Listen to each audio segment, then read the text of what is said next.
And by 11 o'clock, Broadway was filled with people waving over 7,000 American flags, waiting to take one quick look at the president.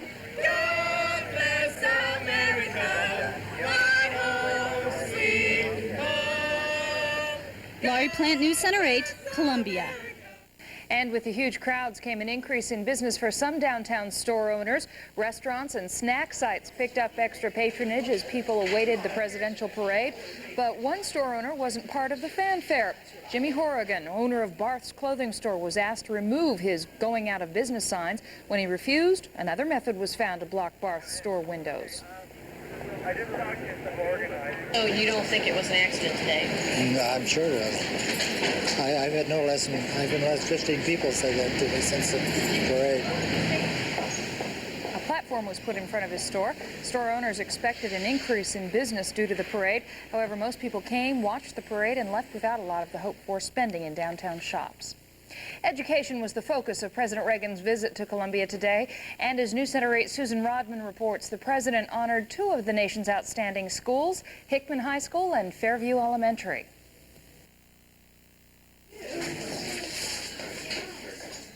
The president sat in on two classes at Fairview. Here, third graders shared some of their computer skills with Reagan, and the president paired up with student Jennifer Lee, and together their team reached a $2 profit in a make-believe business. We made a profit of $2.10. Started out with assets of $2. We've now got $4 and a dime. Sixth graders impressed the president as they quizzed each other about government. Robert? Visual? Very good. Thank you very much. But the students weren't the only ones answering questions. Listening in the press and stuff, it would drive me out of my mind. I just wondered what was it that made it worthwhile to you? I still think that the idea was right to try and establish a friendly relationship, try and bring about peace between the two countries that are at war, and try and get our people freed. But it kind of deteriorated into something else, and as I said the other night on television, I won't make that mistake again.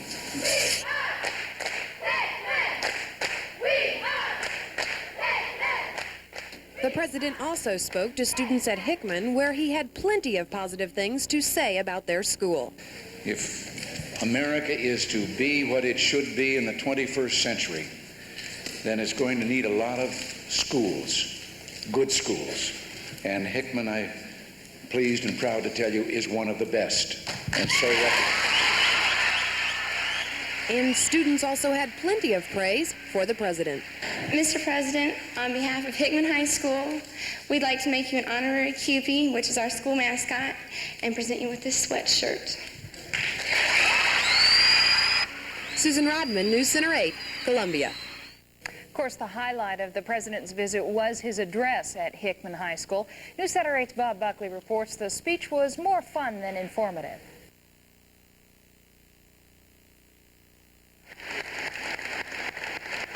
The president came into Columbia's Hickman High with his usual flair and quickly won the hearts of those who were there. As you can see just by looking at the trophy cases in the halls, over the years, Hickman High has been an all-round champion.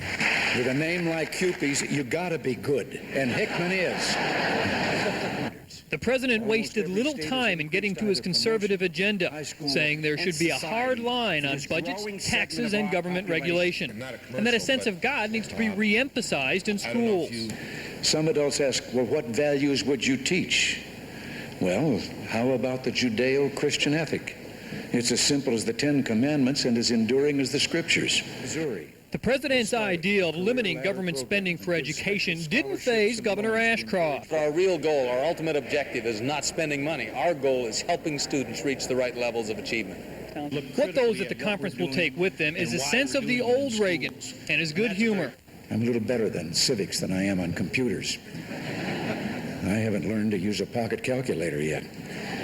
But wouldn't do any good with what Congress is doing. The president's speech here today was predictably upbeat, and probably even more predictably, didn't say anything new. The president mainly used the speech as a forum for his conservative viewpoint. But then again, that's one of the perks of being president. Bob Buckley, News Center 8, Columbia. And coming up on News Center 8, more on President Reagan's trip to Columbia. Protesters try to make their point.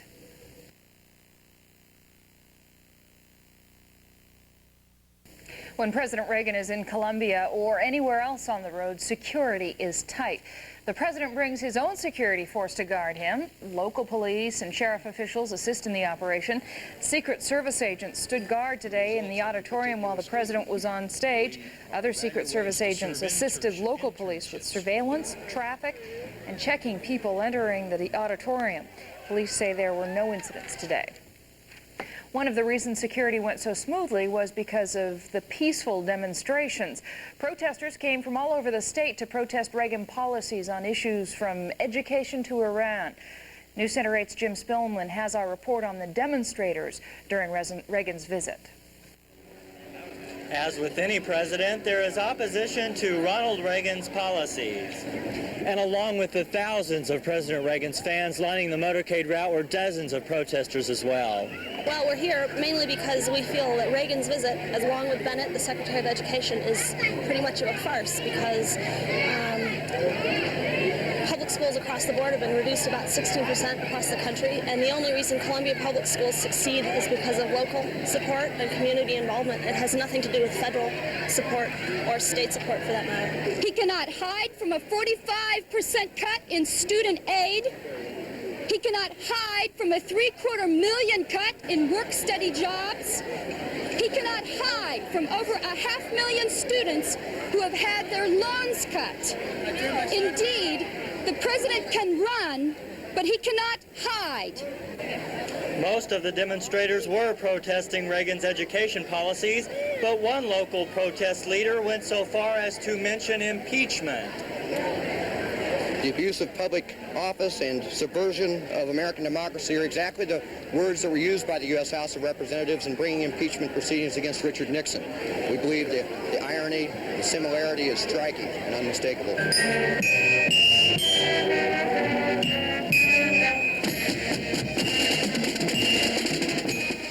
Jim Spillman, News Center 8, Columbia.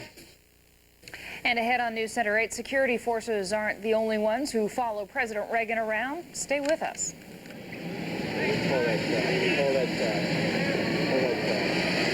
Well, it has certainly been a Reagan day here in mid-Missouri. President Reagan left the Columbia Regional Airport just over 2 hours ago.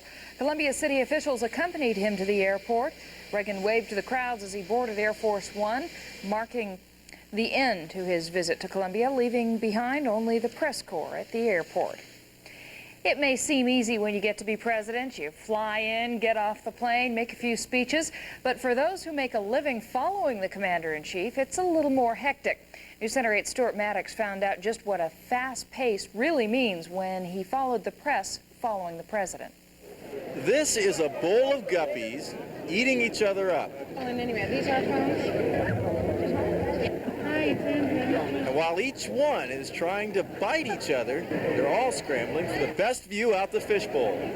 Now, I'm new to this news business, I admit that, but this is ridiculous. It's a little bit of a zoo. It's always kind of crazy when you're piled into a plane like this and you're shuttled around the country, and frequently you can take a trip like this and spend several hours outside of Washington and never see the president. These are perfectly normal people driven to the edge by a yellow rope getting increasingly smaller around their necks, a clock moving closer to the zero mark. And when there is a moment of privacy between president and press, it's drowned by jets waiting impatiently for other destinations. Beautiful. And this is the life of average human beings thrown into center ring. Every day a different big top. Is it any wonder that the memories of these nomads fade so quickly? I thought we were in Nashville. No, sorry. Columbia. Columbia? I better call my desk. I said Reagan spoke in Nashville, Tennessee. Yeah. Pay no mind. It is a nomad's life, the life of a guppy. Stuart Maddox, News Center 8, This Columbia. Iran thing had been, quote, driving her crazy. Patiently, the president explained. And I'm afraid it wasn't carried out the way we had thought it would be.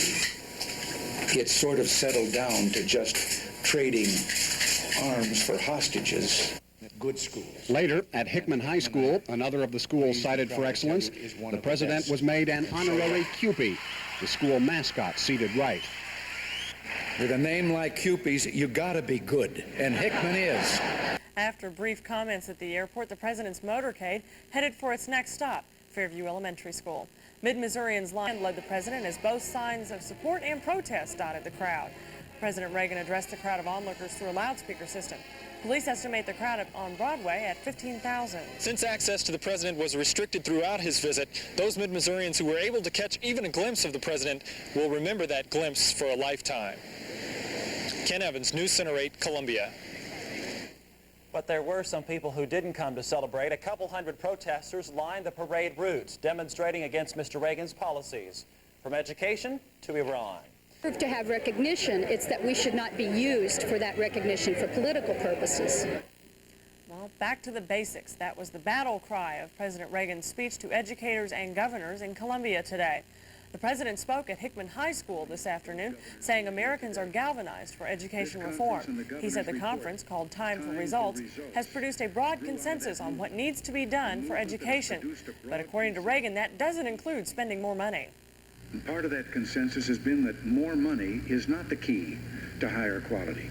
The 60s and 70s were decades of rising spending, but falling SAT scores.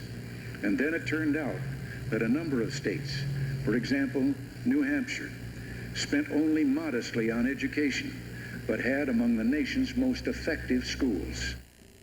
Reagan's visit to Columbia is his first public appearance since November, when the Iran arms scandal first came to light. During his visit to Fairview Elementary, 6th grader Heather Watson wanted to know how Reagan could stand the nonstop questioning about the Iran-Contra scandal. Reagan talked about the meetings leading up to the Iran deal and admitted that the ordeal turned into an arms for hostages exchange. And I'm afraid it wasn't carried out the way we had thought it would be. It sort of settled down to just trading arms for hostages, and that's a little like paying ransom to a kidnapper. If you do it, then the kidnapper's just encouraged to go kidnap someone else. After President Reagan visited Fairview Elementary School, he went on to talk to students at Hickman High School. Ever since they got the news of the presidential visit, the Hickman CUPE crew worked very hard to make President Reagan's visit a perfect one. The president spoke in the Hickman Gymnasium to educational leaders as well as the Hickman students. When it was all over, the students walked away with a proud feeling inside. I was interested when he was talking to us. It was more of he was talking to us more like he was on our level than he was a politician type thing, you know. But then when he went in, I was kind of impressed with all the comments he made and everything he said about the education, you know. He seemed really interested. I kind of liked it when he started talking about the stories, and especially when he talked to us in the auditorium and told us about the time he was leading the band and walked down when the band turned. And it takes a lot of courage for a president like that to admit a fault, I guess.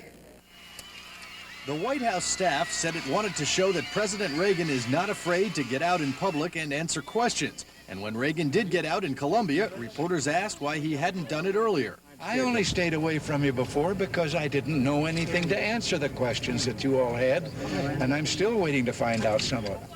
But the agenda today was education, and Reagan visited Fairview Elementary School. First, a 6th grade civics class, where he explained the Iran arms deal. It sort of settled down to just trading arms for hostages, and that's a little like paying ransom to a kidnapper. If you do it, then the kidnapper's just encouraged to go kidnap someone else.